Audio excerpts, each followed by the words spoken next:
Dear students, in the subject Banking Law and Practice, we are discussing secondary functions of commercial banks. The agency functions and also general utility functions of commercial banks are already discussed. Now let us discuss about other new functions or services of commercial banks. Today, banks delivering new banking products and services. Some of the important new services are: number one, new schemes for accepting deposits. For mobilization of deposits from the public, various new schemes have been introduced by the banks. Some of these schemes are cash certificates. These are the deposits accepted by the banker for a fixed period, and interest is included in the final payment after maturity of these type of deposits. Usually, the period of deposit will be 5 years, 10 years, 15 years, etc. Next type of deposit scheme is Pigmy Deposit Scheme. Under this scheme, banks accept small deposits from daily earners. So, banks appoint agents to collect such deposits. Agents go to the place of customer and collect the amount of deposit, and the period of pigmy deposit is usually 1 year. ನಾವು ಈಗಾಗಲೇ ವಾಣಿಜ್ಯ ಬ್ಯಾಂಕಿನ ಆನುಷಂಗಿಕ ಕಾರ್ಯಗಳ ಬಗ್ಗೆ, ಅದರಲ್ಲಿ ಪ್ರತಿನಿಧಿಯಾಗಿ bank ಸಲ್ಲಿಸುವ ಸೇವೆ ಮತ್ತು ಸಾಮಾನ್ಯ ಉಪಯುಕ್ತ ಸೇವೆಗಳನ್ನು ಈಗಾಗಲೇ ಅಧ್ಯಯನ ಮಾಡಿ, ಈಗ ಇತರೆ ನವೀನ ಕಾರ್ಯಗಳು ಅಥವಾ ಸೇವೆಗಳ ಬಗ್ಗೆ ತಿಳಿದುಕೊಳ್ಳೋಣ. ಇವತ್ತು ಬ್ಯಾಂಕ್ಗಳು ಬಹಳಷ್ಟು ವಿವಿಧ ಪ್ರಕಾರದ ಸೇವೆಗಳನ್ನು, ಹೊಸ ಸೇವೆಗಳನ್ನು ಸಲ್ಲಿಸುತ್ತಿವೆ.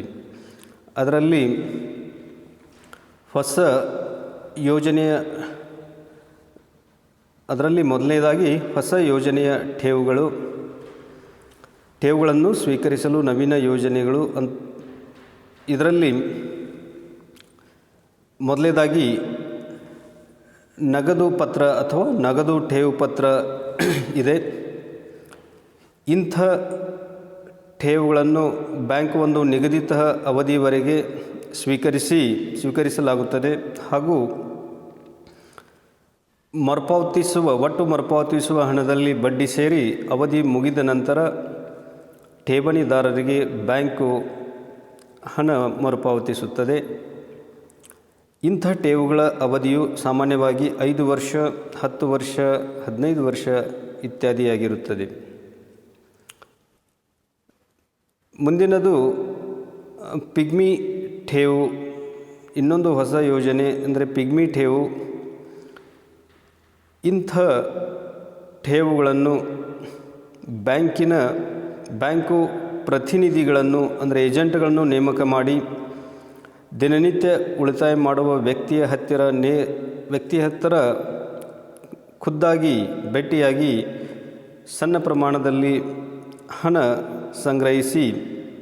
ಸಂಗ್ರಹಿಸಿ ಠೇವಣಿಯಾಗಿ ಸ್ವೀಕರಿಸುತ್ತದೆ ಹಾಗೂ ಇಂಥ ಠೇವಣಿಯ ಸಾಮಾನ್ಯವಾಗಿ ಅವಧಿಯು 1 ವರ್ಷ ಇರುತ್ತದೆ. 1 ವರ್ಷದ ಅಥವಾ ಅವಧಿಯ ನಂತರ ಬ್ಯಾಂಕು ಬಡ್ಡಿಯನ್ನು ಲೆಕ್ಕ ಹಾಕಿ ಒಟ್ಟು ಹಣವನ್ನು ಗ್ರಾಹಕರಿಗೆ ಮರುಪಾವತಿಸುತ್ತದೆ. Next type of deposit scheme is monthly income scheme. Under this scheme, banker receives the fixed deposits for a certain period and interest is paid monthly by way of cash or credited to savings bank account of depositor. Next one is annuity or retirement scheme. Under this scheme, monthly installments of deposits are collected for a certain period of years.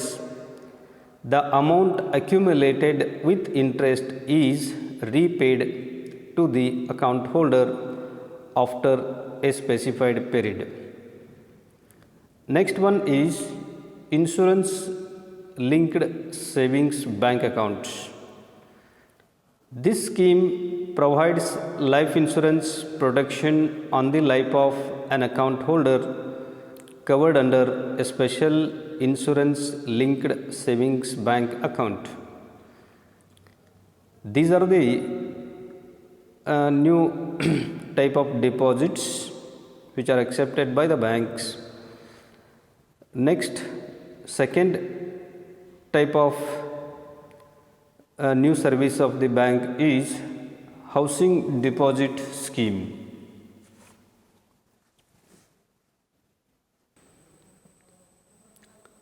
Monthly income scheme ಅಂದರೆ ಮಾಸಿಕ ಬಡ್ಡಿ ಉತ್ಪನ್ನ ಯೋಜನೆ.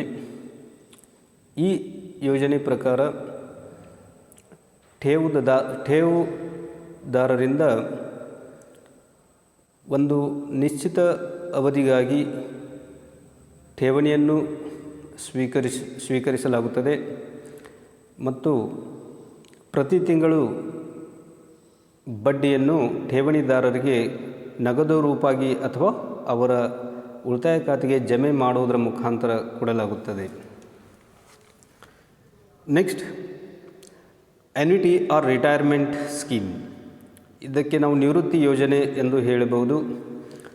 ಈ ಯೋಜನೆಯಡಿ ತಿಂಗಳ ಕಂತುಗಳ ಮುಖಾಂತರ ಠೇವಣಿಯನ್ನು ಗ್ರಾಹಕರಿಂದ ಸಂಗ್ರಹಿಸಲಾಗುತ್ತದೆ. ಈ ರೀತಿ ಸಂಗ್ರಹಿಸಿದ ಒಟ್ಟು ಹಣವನ್ನು ಒಂದು ನಿಶ್ಚಿತ ಅವಧಿ ನಂತರ ಬಡ್ಡಿಯೊಂದಿಗೆ ಠೇವಣಿದಾರರಿಗೆ ಮರುಪಾವತಿಸಲಾಗುತ್ತದೆ. Next, insurance linked savings bank account ಅಂದರೆ ವಿಮೆಯೊಂದಿಗೆ ಉಳಿತಾಯ ಬ್ಯಾಂಕು ಖಾತೆ ಎಂದು ಹೇಳಬಹುದು. ಈ ಯೋಜನೆಯಡಿ ಉಳಿತಾಯ ಖಾತೆ ಹೊಂದಿದ ವ್ಯಕ್ತಿಗಳು ಜೀವ ವಿಮಾ ರಕ್ಷಣೆಯನ್ನು ಪಡೆಯುತ್ತಾರೆ. Next, second type of new service of the bank is housing deposit scheme. These schemes are useful for those who wish to save money for purchase or construction of their own houses, and account holders have to deposit money in installments for a fixed period. On the expiry of the fixed period, the deposits and the accrued interest can be withdrawn. ಗೃಹ ಠೇವಣಿ ಯೋಜನೆ. ಈ ಯೋಜನೆಯಡಿ ಮನೆ ಖರೀದಿಸಲು ಅಥವಾ ಕಟ್ಟಲು ಹಣ ಉಳಿತಾಯ ಮಾಡಬೇಕೆನ್ನುವರಿಗೆ ಇದೊಂದು ತುಂಬ ಉಪಯುಕ್ತವಾದ ಯೋಜನೆಯಾಗಿದೆ. ಖಾತೆದಾರರು ಕಂತಿನ ಮೇಲೆ ಹಣವನ್ನು ಒಂದು ನಿರ್ದಿಷ್ಟ ಅವಧಿಯವರೆಗೆ ಬ್ಯಾಂಕಿನಲ್ಲಿ ಸಂದಾಯ ಮಾಡಬೇಕು. ಅವಧಿ ಮುಗಿದ ನಂತರ ಆ ಹಣದೊಂದಿಗೆ ಕೂಡಿದ ಬಡ್ಡಿಯನ್ನು ಸಹ ಸ್ವೀಕರಿಸಿ ಗೃಹ ಯೋಜನೆಯಲ್ಲಿ ಉಪಯೋಗಿಸಬಹುದಾಗಿದೆ. Next, the third new service is personal loan scheme. As per this scheme, banker grants personal loans to individuals either employed or engaged in business and having a steady income to purchase consumer durable goods like TVs, computer, washing machine, etc. While granting these loans, the bank moves its lien on such goods and reserve the right to seize the goods if the borrower fails to repay the loan. Personal loan scheme ಅಂದರೆ ವೈಯಕ್ತಿಕ ಸಾಲ ಯೋಜನೆ. ಈ ಯೋಜನೆ ಪ್ರಕಾರ ನಿಯಮಿತ ಆದಾಯ ಹೊಂದಿರುವ ವ್ಯಾಪಾರಸ್ಥರು ಅಥವಾ ಉದ್ಯೋಗಿಗಳು ಕೆಲವೊಂದು ವಸ್ತುಗಳನ್ನು ಅಂದರೆ TV, fridge, washing machine, computer ಇತ್ಯಾದಿ ಖರೀದಿಸಲು ಬ್ಯಾಂಕು ಸಾಲವನ್ನು ಕೊಡುತ್ತದೆ. ಹಾಗೂ ಇಂಥ ವಸ್ತುಗಳ ಮೇಲೆ ಬ್ಯಾಂಕು ತನ್ನ ಹಕ್ಕನ್ನು ಹೊಂದಿರುತ್ತದೆ. ಸಾಲಗಾರನು ಸಾಲದ ಹಣ ಮರುಪಾವತಿಸದಿದ್ದಲ್ಲಿ ಇಂಥ ವಸ್ತುಗಳನ್ನು ಮುಟ್ಟುಗೋಲು ಹಾಕಿಕೊಳ್ಳುವ ಅಥವಾ ಜಪ್ತು ಮಾಡುವ ಹಕ್ಕನ್ನು ಬ್ಯಾಂಕು ಇಟ್ಟುಕೊಂಡಿರುತ್ತದೆ. Next, the fifth service of the bank is financing for small scale industrial units. Banks grant the long term and short term loan to establish small scale industries. They also provide loan for working capital or for expansion, renovation and modernization.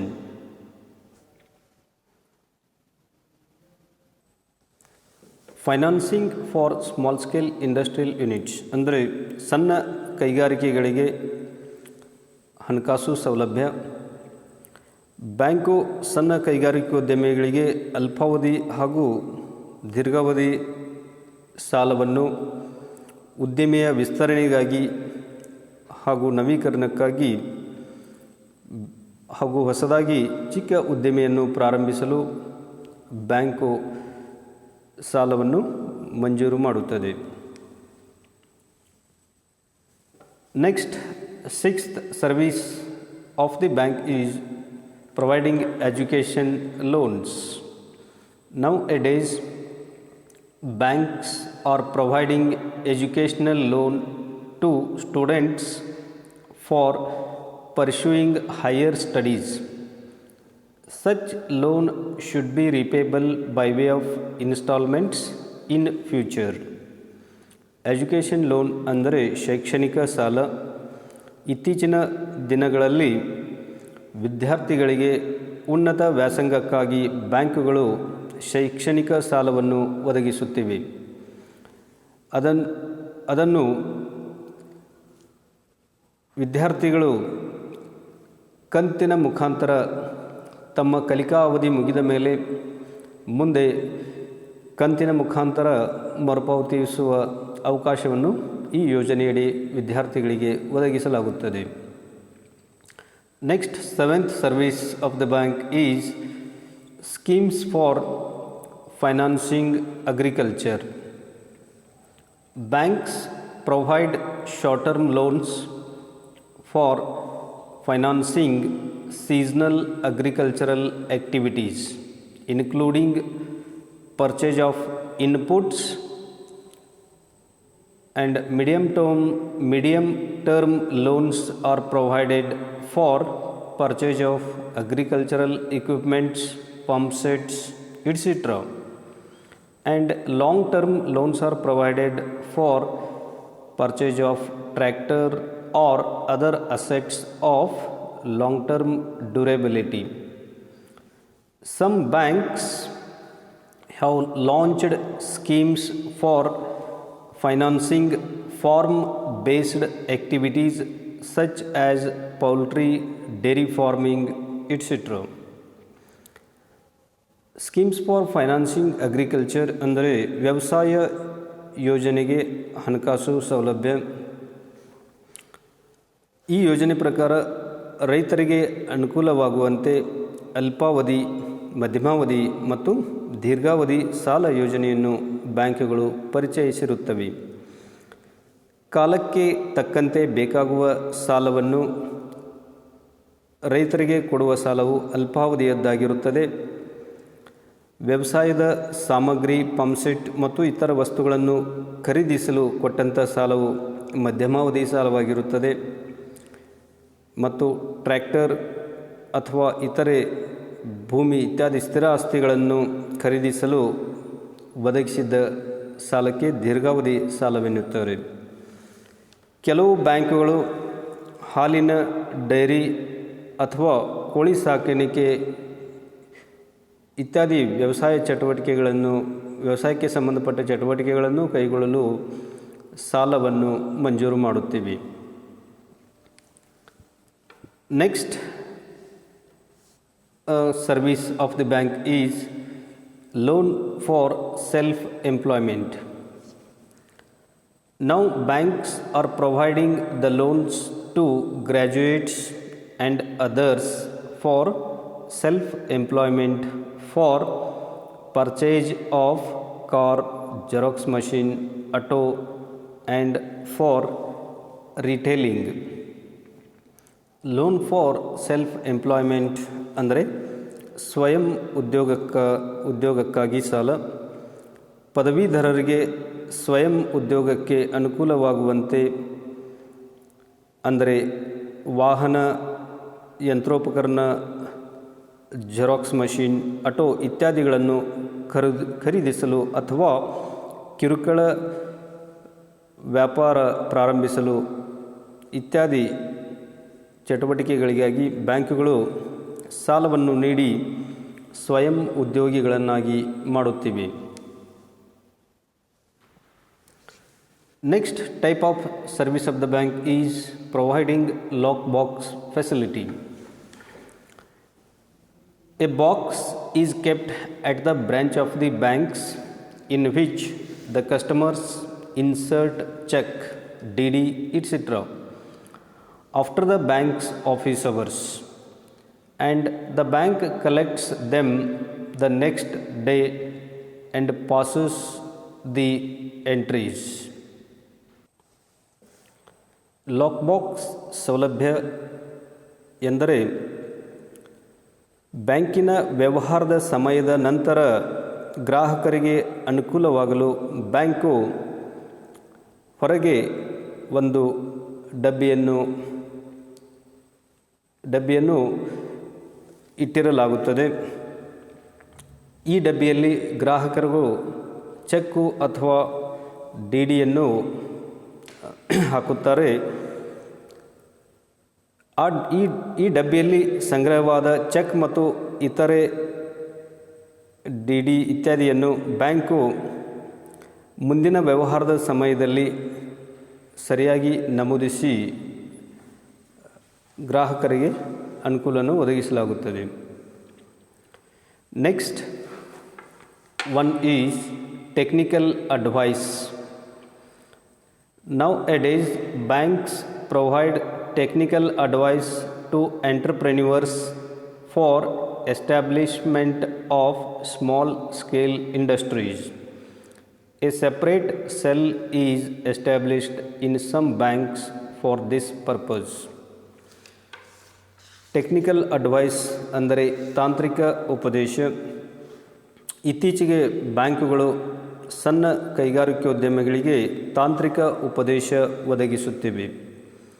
ಇದಕ್ಕಾಗಿ ವಿಶೇಷ ಕೊಠಡಿ ಅಥವಾ ಕಚೇರಿಯನ್ನು ಬ್ಯಾಂಕಿನಲ್ಲಿ ಸ್ಥಾಪಿಸಿ ಹಣಕಾಸು ವ್ಯವಸ್ಥೆಯ ಬಗ್ಗೆ ತಾಂತ್ರಿಕ ಉಪದೇಶವನ್ನು ಫಲಾನುಭವಿಗಳಿಗೆ ನೀಡಲಾಗುತ್ತದೆ. Next service of the bank is providing extension counters. In order to mobilize the deposits and render the service to the public, banks are opening extension counters at convenient places. Example, in schools and colleges, banks open the extension counters. Extension counters ಅಂದರೆ ವಿಸ್ತರಣಾ ಶಾಖೆಯ ಸೇವೆ ಎಂದು ಹೇಳಬಹುದು. Bank ತಮ್ಮ ವ್ಯವಹಾರವನ್ನು ವಿಸ್ತರಿಸಲು, ಹೆಚ್ಚಿನ ಠೇವುಗಳನ್ನು ಸಂಗ್ರಹಿಸಲು ಹಾಗೂ ಗ್ರಾಹಕರ ಅನುಕೂಲಕ್ಕಾಗಿ ಸೇವೆಯನ್ನು ಒದಗಿಸಲು ಗ್ರಾಹಕರಿಗೆ ಅನುಕೂಲವಾದ ಸ್ಥಳದಲ್ಲಿ ಶಾಖೆಯನ್ನು ತೆರೆಯಲಾಗುತ್ತದೆ. ಉದಾಹರಣೆಗಾಗಿ ಶಾಲೆ, ಕಾಲೇಜಿನಲ್ಲಿ ಬ್ಯಾಂಕು ಶಾಖೆಯನ್ನು ಪ್ರಾರಂಭಿಸುತ್ತಿದೆ. Next type of service is tax consultancy. Nowadays, banks also provide tax consultancy services. It includes income tax, GST, corporate tax, filing of returns, etc.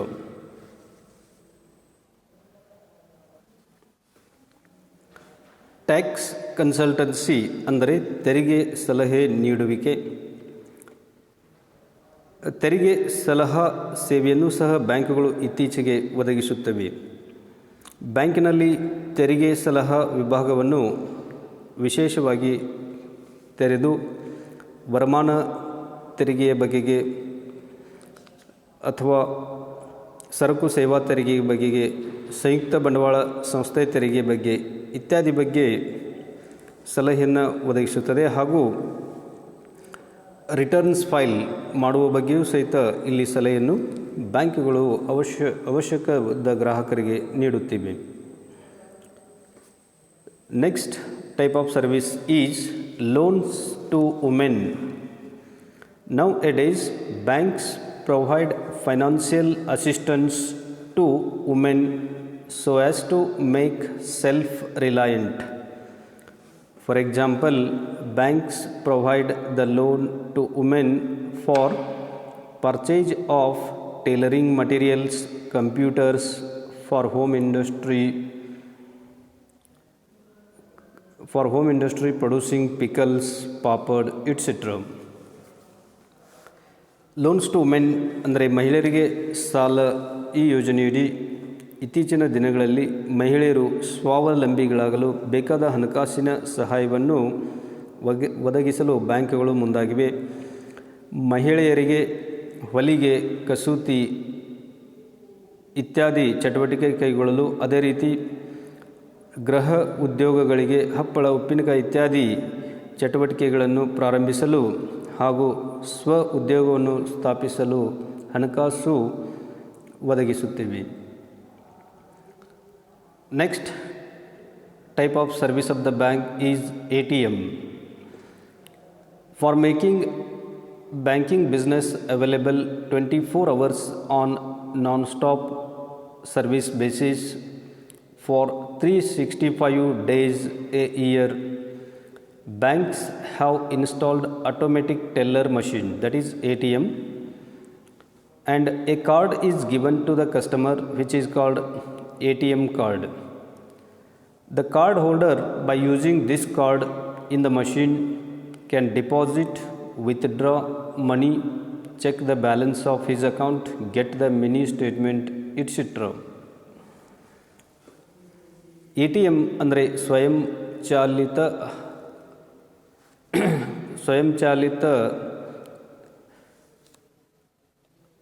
ಯಂತ್ರ. ಆಟೋಮೆಟಿಕ್ ಟೆಲ್ಲರ್ ಮಷಿನ್ ATM ಅಂದರೆ ಸ್ವಯಂಚಾಲಿತ ಯಂತ್ರ ಎಂದು ಕರೀಬೋದು. ಈ ಯೋಜನೆ ಇಡೀ ಬ್ಯಾಂಕು ಸ್ವಯಂಚಾಲಿತ ಹಣದ ಯಂತ್ರವನ್ನು ಸ್ಥಾಪಿಸಿ ATM ಕಾರ್ಡ್ ಅನ್ನು ಗ್ರಾಹಕರಿಗೆ ನೀಡುತ್ತವೆ. ಈ ಕಾರ್ಡನ್ನು ಗ್ರಾಹಕರು ಬಳಸಿ ದಿನದ 24 ಗಂಟೆ, ವಾರದ 7 ದಿನ ಹಾಗೂ ವರ್ಷದ 365 ದಿನಗಳಲ್ಲಿ ತನ್ನ ಕೆಲವೊಂದು ಬ್ಯಾಂಕಿಂಗ್ ವ್ಯವಹಾರಗಳನ್ನು ಮಾಡಬಹುದಾಗಿದೆ. ಉದಾಹರಣೆಗಾಗಿ ಹಣ ಠೇವಣಿ ಇಡಬಹುದು, ಹಣ ಹಿಂತೆಗೆಯುವುದು, ಮಿನಿ ಸ್ಟೇಟ್ಮೆಂಟ್ ಪಡೆಯುವುದು, ತನ್ನ ಖಾತೆಯಲ್ಲಿನ ಶಿಲ್ಕನ್ನು ತಪಾಸಿಸುವುದು ಇತ್ಯಾದಿ ಸೇವೆಗಳನ್ನು ಪಡೆಯಬಹುದಾಗಿದೆ. Next type of banking service of the banks is e-banking. Because of core banking system, banks offering e-banking facilities such as net banking, mobile banking, telebanking, anywhere banking, etc. e-ಬ್ಯಾಂಕಿಂಗ್ ಎಂದರೆ ವಿದ್ಯುನ್ಮಾನ bank ಸೇವೆ. ಈ ಹೊಸ ಯೋಜನೆಯಡಿ ಹಾಗೂ ಕೋರ್ ಬ್ಯಾಂಕಿಂಗ್ ವ್ಯವಸ್ಥೆಯಡಿ ಎಲ್ಲ ವಾಣಿಜ್ಯ ಬ್ಯಾಂಕುಗಳು ಕಂಪ್ಯೂಟರ್ ಹಾಗೂ ಸಂಪರ್ಕ ಮುಖಾಂತರ ಜೋಡಣೆಯಾಗಿರುವುದರಿಂದ ಅನೇಕ ಅಂತರ್ಜಾಲ ಬ್ಯಾಂಕು ಸೇವೆಗಳನ್ನು ಗ್ರಾಹಕ ಇವತ್ತು ತಾನು ಇದ್ದಲ್ಲಿಯೇ ಅನೇಕ ಬ್ಯಾಂಕಿನ ವ್ಯವಹಾರಗಳನ್ನು ಮಾಡಬಹುದಾಗಿದೆ.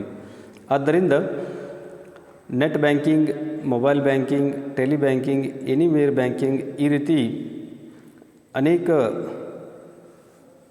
ವಿದ್ಯುನ್ಮಾನ ಮುಖಾಂತರ ಬ್ಯಾಂಕು ವಿವಿಧ ಕಾರ್ಯಗಳನ್ನು ಇವತ್ತು ಸೇವೆಯನ್ನು ಗ್ರಾಹಕರಿಗೆ ಒದಗಿಸುತ್ತದೆ. ಈ ರೀತಿ